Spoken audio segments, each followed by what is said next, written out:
ओवैसी का दादा, सगा दादा, दादा मतलब बाप का बाप हिंदू था। जो लोग हत्या करते हैं उन लोगों को ओवैसी बेल दिलवा देते हैं।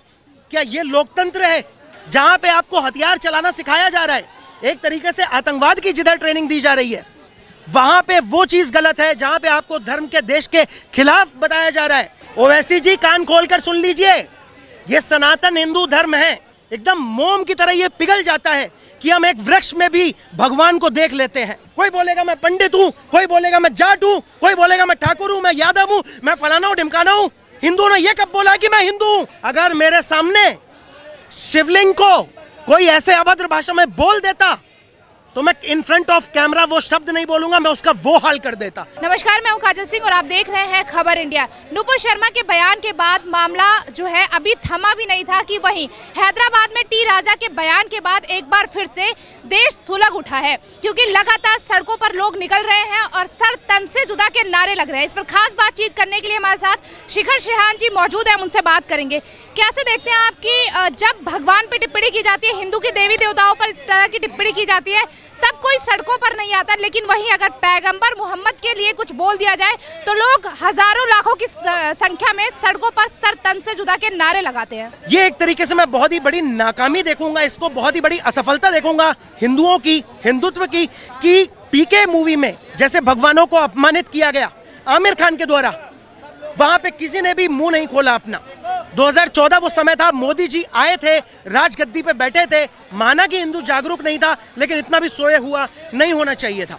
फिर बात रही ये अपमानित करने की जो प्रक्रिया है, ये चलती रही, ये रुकी नहीं। आपको पता है नुपुर शर्मा पे उंगली बड़ी आसानी से उठा दी गई।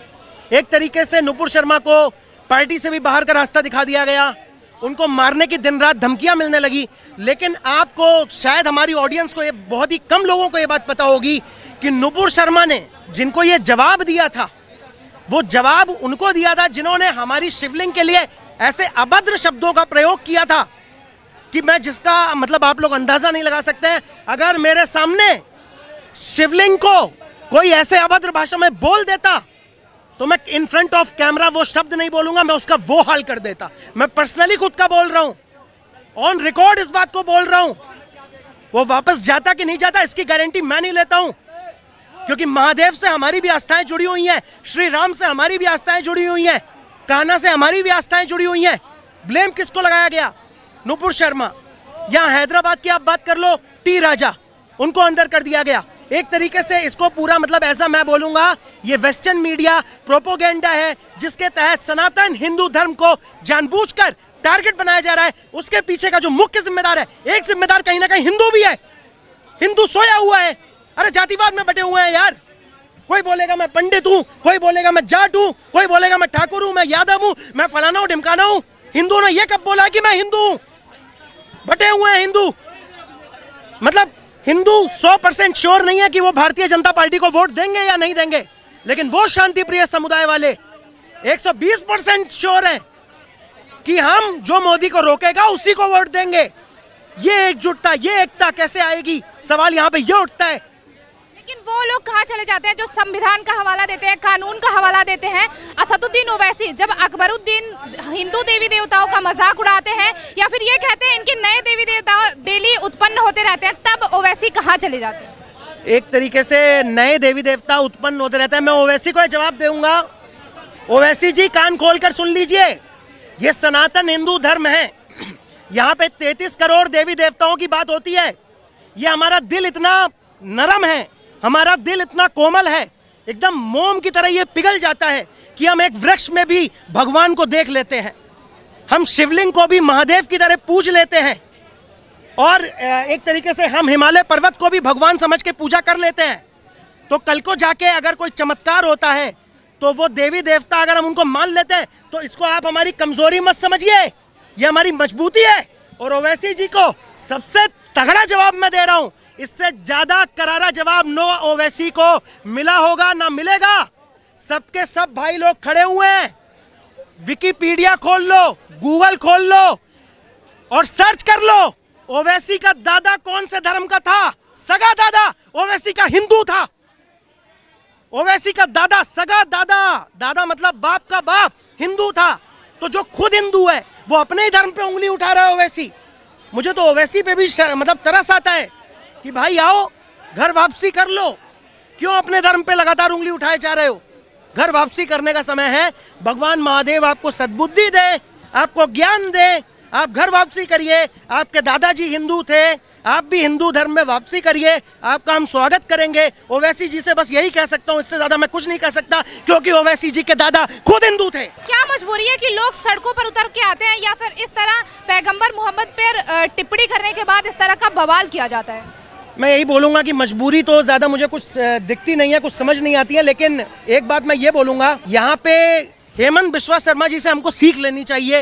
हेमंत बिस्वा शर्मा जी से हम लोगों को सीखना चाहिए कि मतलब उन्होंने कैसे मदरसे पे रोक लगाई। मदरसे चले कोई दिक्कत नहीं, अच्छी बात है, उनका राइट है, आप चलाइए, लेकिन जहाँ पे आपको गलत शिक्षा दी जा रही है, जहाँ पे आपको हथियार चलाना सिखाया जा रहा है, एक तरीके से आतंकवाद की जिधर ट्रेनिंग दी जा रही है, वहाँ पे वो चीज़ गलत है। जहाँ पे आपको धर्म के देश के खिलाफ बताया जा रहा है कि ये काफिर है, इसकी कोई जगह नहीं है, इसको निकाल दो, इसको भगा दो, जैसे कश्मीर फाइल्स में दिखाया गया था, तो वहाँ पे मुझे ये लगता है कि ये सर तन से जुदा और ये इस टाइप के जो नारे हैं, ये टुकड़े टुकड़े गैंग वाले, ये जितने भी ये एक्टिव होते हैं, मुझे लगता है ये सारी चीज़ें यहीं से स्टार्ट होती हैं और इन पे अब लगाम मतलब कसने का समय आ चुका है। और धीरे धीरे करके हमारे आदरणीय प्रधानमंत्री जी और उत्तर प्रदेश के मुख्यमंत्री जी वही कार्य करते जा रहे हैं और आने वाले समय में इस चीज़ का इम्पैक्ट हमारे देश पे, हमारी जनता को बखूबी दिखेगा।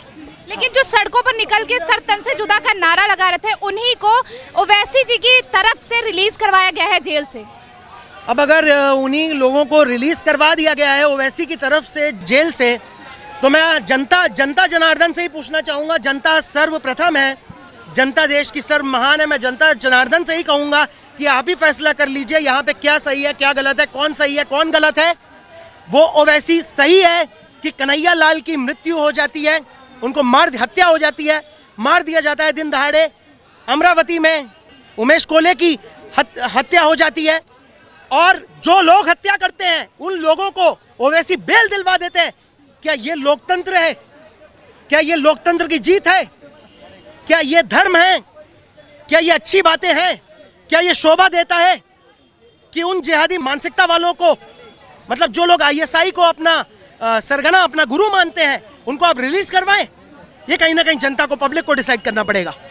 इसके लिए बस मैं इतना ही कह सकता हूँ। लेकिन उनकी गिरफ्तारी कब होगी जो भगवान का मजाक उड़ाते हैं? अब मैं यही बोलूँगा कि जो भगवान का मजाक उड़ाते हैं उनकी गिरफ्तारी कब होगी? जिस दिन इस देश का सनातन हिंदू युवा जाग गया, उस दिन उनकी गिरफ्तारी हो जाएगी। हमारे शास्त्र वेदों में कहा गया है, यदा यदा ही धर्मस्य ग्लानिर्भवति भारत अभ्युत्थानम अधर्मस्य तदात्मानं सृजाम्यहम् परित्राणाय साधुनां विनाशाय च दुष्कृतां धर्म संस्थापनार्थाय स्वयं भवामि युगे युगे। जब जब धर्म पे हानि हुई है तब तब मैं किसी ना किसी रूप में आया हूँ, मैंने अपने धर्म की रक्षा करी है। ये बात हर सनातनी को, हर हिंदू को सोचनी पड़ेगी, समझनी पड़ेगी। उस दिन से बाकी सब तो बातें आप छोड़ दीजिए, आंखें दिखाने से पहले भी ये जो गैंग वाले लोग हैं, शांति प्रिय समुदाय वाले लोग हैं, ये डरेंगे, सोचेंगे, 50 बार सोचेंगे।